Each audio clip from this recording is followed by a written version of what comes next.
वाहन योग्यता प्रमाणपत्र नूतनीकरणासाठी विलंब झाल्यास विलंब शुल्क आकारण्याच्या निर्णयाविरोधात जिल्ह्यातील रिक्षा चालकांनी आक्रमक पवित्रा घेत जिल्हाधिकारी कार्यालयाबाहेर आंदोलन केलं आहे। रिक्षा चालकांनी पुकारलेल्या आंदोलनामुळे जिल्ह्यातील तब्बल 7,000 रिक्षांची चाके दिवसभर थांबली होती। रिक्षा चालकांच्या आंदोलनास विविध राजकीय पक्षांनी पाठिंबा दिलाय। राज्यात सुमारे 15 लाख रिक्षा चालक मालक आहेत। रिक्षाच्या भाड्याचे दर, रिक्षा संचालनासंदर्भातील सर्व अटी व शर्ती राज्य सरकार ठरवते। कोरोनानंतर रिक्षा चालकांना मोठ्या आर्थिक अडचणीतून सामोरं जावं लागलं होतं। अशातच वाहन योग्यता प्रमाणपत्र वैधता संपलेल्या तारखेपासून 50 रुपये प्रतिदिवस याप्रमाणे विलंब शुल्क आकारण्यात येतोय। त्यामुळे रिक्षा चालक मालक संघटना संयुक्त कृती समितीच्या वतीने आंदोलनाची हाक देण्यात आली होती। त्यामुळे जिल्ह्यातील 7,000 रिक्षांची चाके दिवसभर थांबली होती। शासनाकडून योग्यता प्रमाणपत्र नूतनीकरणासाठी 50 रुपये प्रतिदिन विलंब शुल्क आकारला जात आहे। या विलंब शुल्काविरोधात जिल्ह्यातील रिक्षा टॅक्सी चालकांनी आंदोलनाचा पवित्रा घेतलाय। विलंब शुल्क रद्द करण्यात यावा, प्रतिदिन 50 रुपये विलंब शुल्क माफ झाला नाही तर आंदोलनाची तीव्रता वाढवण्यात येईल असा इशाराही यावेळी देण्यात आलाय। या आंदोलनात महादेव पवार, BA मुजावर यांच्यासह रिक्षा संघटनांचे पदाधिकारी आणि चालक सहभागी होते। जत तालुक्याचे आमदार विक्रम सावंत यांनी आज जत तालुक्यातील विविध प्रश्नांसाठी विधानसभेच्या पावसाळी अधिवेशनामध्ये विधान भवनाच्या पायरीवर सत्ताधारी महायुती सरकारचं लक्ष वेधण्यासाठी सभागृहांच्या पायऱ्यांवर फलक घेऊन आंदोलन केले। यावेळी आमदार विक्रम सावंत यांनी कर्नाटक सरकारकडे असणारे पाणी जत तालुक्यास उपलब्ध करून द्यावे अशी मागणी केली। तसेच मूळ म्हैसाळ योजनेच्या कामासाठी 150 कोटी रुपयांच्या निधीची गरज असून तो निधी तात्काळ मिळावा। तसेच दुष्काळी जत तालुक्यात नव्याने मंजूर करण्यात आलेल्या विस्तार योजनेसाठी आवश्यक तो निधी उपलब्ध करून द्यावा। जत शहरासाठी पिण्याच्या पाण्याची योजना बऱ्याच दिवसांपासून प्रलंबित असून प्रस्ताव मंत्रालयात प्रलंबित ठेवण्यात आलाय। त्या प्रस्तावास तातडीने मान्यता देण्यात यावी। जोपर्यंत विस्तारित म्हैसाळ योजना पूर्ण होत नाही तोपर्यंत कर्नाटक सरकारच्या तुपची बबलेश्वर योजनेतून जत तालुक्यातील पूर्व भागास पाणी मिळण्याबाबत कर्नाटक शासनाशी योग्य तो करार करून पूर्व भागातील शेतकऱ्यांना पाणी उपलब्ध करून द्यावे। तसेच सध्या सांगली, सातारा, कोल्हापूर या जिल्ह्यातून वाहणाऱ्या कृष्णा नदी पात्रामधील पाणी पातळीत वाढ झाली असून केव्हाही पूरस्थिती उद्भवू शकते। त्यामुळे दुष्काळी जत, मिरज पूर्व भाग, कवठेमहांकाळ, सांगोला, मंगळवेढा या तालुक्यास जीवनदायिनी असणाऱ्या म्हैसाळ उपसा सिंचन योजना तातडीने सुरू करून दुष्काळी भागातील सर्व तलाव भरून मिळावेत अशी मागणी आमदार विक्रम सावंत यांनी आज विधान भवनासमोर आंदोलन करून केली आहे। या आंदोलनास महाविकास आघाडीच्या आमदारांनी आपला पाठिंबा दिला।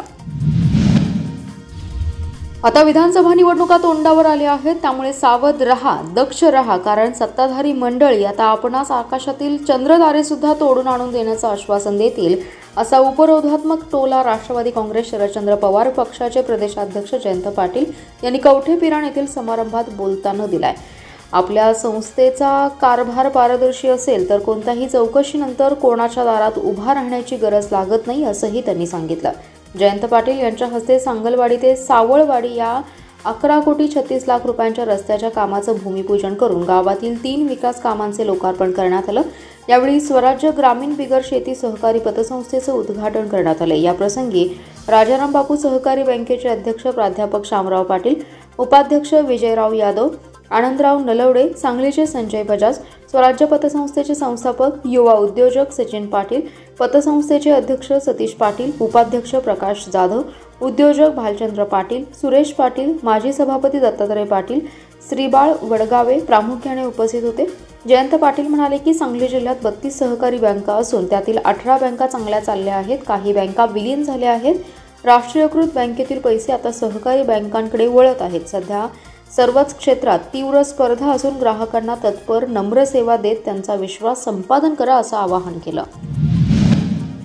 रिक्षावाल्यांनी आज संप पुकारला होता। एकही रिक्षा भाडे घेऊन रस्त्यावर धावत नव्हती। त्यात एक रिक्षा कोल्हापूर रोडवरून सांगलीत आली। आंदोलक रिक्षावाल्यांना राग आला। रिक्षात भाडेकरू दिसतायत, हाना ह्याला। एकच हल्ला चढवला गेला, रिक्षा फोडली, रिक्षातील मुलीला मार लागला, डोक्यातून रक्त आलं। चौकशी अंती कळाले तो रिक्षावाला आपल्या आजारी पत्नीला घेऊन दवाखान्यात आलाय। त्याच्या मदतीला भाजपाचे नेते पृथ्वीराज पवार धावले। त्या मुलीचं सिटी स्कॅन स्वतःच्या पैशाने करून दिलं, उपचार केले आणि त्या कुटुंबाला सुखरूप जयसिंगपूरला रवाना केलं। धिसे नामक रिक्षा चालक आज सकाळी आपल्या आजारी पत्नीला उपचारासाठी सांगलीत आले होते। आज सांगलीत कडकडीत रिक्षाबंद आंदोलन सुरू होतं। रिक्षा परवाना नूतनीकरणाला विलंबासाठी शुल्क आकारणीला विरोध करत हे आंदोलन करण्यात येत होतं। कुणीही भाडे करू नये असं ठरलं होतं। अशा वेळी भिसेंची रिक्षा एक महिला एका मुलीला रिक्षात घेऊन आल्याचं दिसताच आंदोलक आक्रमक झाले। अर्थात त्यांनी आधी चौकशी करायला हवी होती, मात्र त्यांनी आधी रिक्षा फोडली। अखिल भारतीय मराठी साहित्य संमेलनाचे अध्यक्षपद भूषवलेले महान साहित्यिक डॉक्टर शंकरराव खरात यांच्या 103व्या जयंतीनिमित्त आटपाडी चौंडेश्वरी मंदिर सभागृहात साहित्य संमेलनात कवी संमेलन आणि परिसंवाद पार पडले। पद्मभूषण माजी राज्यपाल राम नाईक यांचा विविध मान्यवरांच्या हस्ते सत्कार संपन्न झाला। यावेळी माजी आमदार राजेंद्र अण्णा देशमुख, माजी खासदार Sanjay Patil, Republican party of इंडियाचे जिल्हाध्यक्ष राजेंद्र खरात, भाजपा जिल्हाध्यक्ष निशिकांत पाटील यांच्यासह मान्यवर उपस्थित होते। माजी राज्यपाल राम नाईक आणि माजी आमदार राजेंद्र अण्णा देशमुख यांच्यासह मान्यवरांच्या हस्ते गोमेवाडीचे डॉक्टर विजय मोटे यांच्या यशस्वी होण्यासाठी या पुस्तकाचे प्रकाशन केलं। प्रतिवर्षी डॉक्टर खरात यांच्या जयंतीदिनी साहित्य संमेलन आटपाडी येथे भरवण्यात येतं। विविध गुणवत्तांचे यावेळी सत्कार करण्यात आले। डॉक्टर शंकरराव खरात यांच्या साहित्याचा सांस्कृतिक आणि वाङ्मय दृष्टिकोन या विषयावर परिसंवाद झाला। त्यानंतर विविध मान्यवरांनी आपलं मनोगत व्यक्त केलंय। सध्या महाराष्ट्रात आरक्षणाचा मुद्दा पेटलाय, त्यामुळे मराठा समाजाला आरक्षण मिळाले पाहिजे आणि ओबीसी समाजाच्या आरक्षणाला धक्का न लागता आरक्षण द्यावे। तसेच मुस्लिम समाजाला शिक्षण आणि नोकऱ्यांमध्ये आरक्षण मिळाले पाहिजे। तसेच लिंगायत समाजाला अल्पसंख्याकांचा दर्जा मिळाला पाहिजे ही प्रमुख मागणी आहे। यासाठी लवकरच राज्याचे मुख्यमंत्री आणि उपमुख्यमंत्री यांची भेट घेणार असल्याचे खरात यांनी यावेळी सांगितले। शिवसेना शिंदे गट यांची महायुती असलेल्या घटक पक्षांनी आता विधानसभा निवडणुकीत मतदारसंघावर दावा करण्यास सुरुवात केल्याने महायुतीची डोकेदुखी वाढली आहे। जनसुराज्य पक्षाने मिरज मतदारसंघावर दावा केल्यानंतर आता आरपीआय खरात गटाने देखील मिरजेवर दावा केलाय। याबाबत खरात गटाचे राष्ट्रीय अध्यक्ष सचिन खरात यांनी मिरज विधानसभा मतदारसंघातून इच्छुक असून याबाबत चाचपणी केल्याची घोषणाही त्यांनी सांगलीमध्ये केली।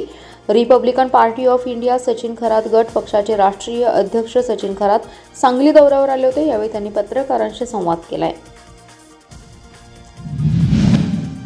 पंढरपूरला जाणाऱ्या वारकऱ्यांच्या आरोग्य सेवा देण्यासाठी आरोग्य विभाग सतर्क आहे। आतापर्यंत 4486 वारकऱ्यांची आरोग्य तपासणी करण्यात आली आहे। ताप, सर्दी, खोकला असणाऱ्या वारकऱ्यांना औषधोपचार करण्यात आले। तसेच अधिक त्रास होत असलेल्या एका वारकऱ्यास रुग्णालयात दाखल केलं असल्याची माहिती जिल्हा परिषदेच्या मुख्य कार्यकारी अधिकारी तृप्ती धोडमिसे यांनी दिली आहे। त्या म्हणाल्या, आषाढी एकादशीला सोहळ्यासाठी पंढरपूरकडे दिंड्यांचं प्रस्थान झाले। सांगली जिल्ह्यातून सद्गुरू मच्छिंद्रनाथ महाराज पालखी, महायोगी गुरु गोरक्षनाथ आषाढी पालखी, मिरज कवठेमहांकाळ मार्गावरील संतश्रेष्ठ ज्ञानेश्वर आणि तुकाराम महाराजांचा पालखी सोहळा जिल्ह्यातून सोलापूर जिल्ह्याकडे जात आहे। या पालखी सोहळ्यामध्ये सहभागी झालेल्या वारकऱ्यांना आरोग्याचा कोणताही त्रास होऊ नये यासाठी प्रशासनातर्फे उपाययोजना केल्या आहेत। आरोग्य दूत 102 रुग्णवाहिका यांच्या माध्यमातून आरोग्य सेवा देण्यात येत आहेत।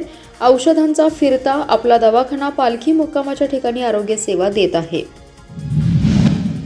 सांगलीतील क्रांती चौक परिसरातील महापालिकेच्या उद्यानाची गेल्या अनेक वर्षांपासून दुरावस्था निर्माण झाली आहे। याची तातडीने दुरुस्ती करावी अशी मागणी लोकहित मंचच्या वतीने आयुक्तांकडे करण्यात आली आहे। लोकहित मंचचे मनोज भिसे यांनी आयुक्तांना मागण्यांचं निवेदन दिलं। या निवेदनात म्हटलं आहे की पत्रकार नगरमधील कृष्णा हॉस्पिटलच्या पाठीमागील बाजूस असणाऱ्या उद्यानाची गेल्या अनेक वर्षांपासून दुरावस्था निर्माण झाली आहे। या उद्यानाचे लोखंडी गेट मोडून पडले, उद्यानामध्ये झाडाझुडपांचं जंगल निर्माण झाले, शिवाय लहान मुलांसाठी असणारे झोपाळे पूर्णपणे मोडकळीस झाले, तर महानगरपालिकेचा कचरा गोळा करण्यासाठी वापरण्यात येणारे साहित्य याच उद्यानामध्ये अस्ताव्यस्त पडले। त्यामुळे या उद्यानाची अत्यंत बिकट अवस्था निर्माण झाली आहे। सांगली, मिरज आणि कुपवाड शहर महानगरपालिकेचे आयुक्त शुभम गुप्ता यांनी इतर उद्यानाप्रमाणेच या उद्यानाकडेही लक्ष देऊन याला ऊर्जित अवस्था आणावी। त्याचबरोबर ज्येष्ठ नागरिकांच्यासाठी यामध्ये वॉकिंग ट्रॅक बसवण्यासाठी व्यवस्था तसेच लहान मुलांना खेळण्यासाठी साहित्याची व्यवस्था ताबडतोब करावी अशी मागणी यावेळी करण्यात आली आहे।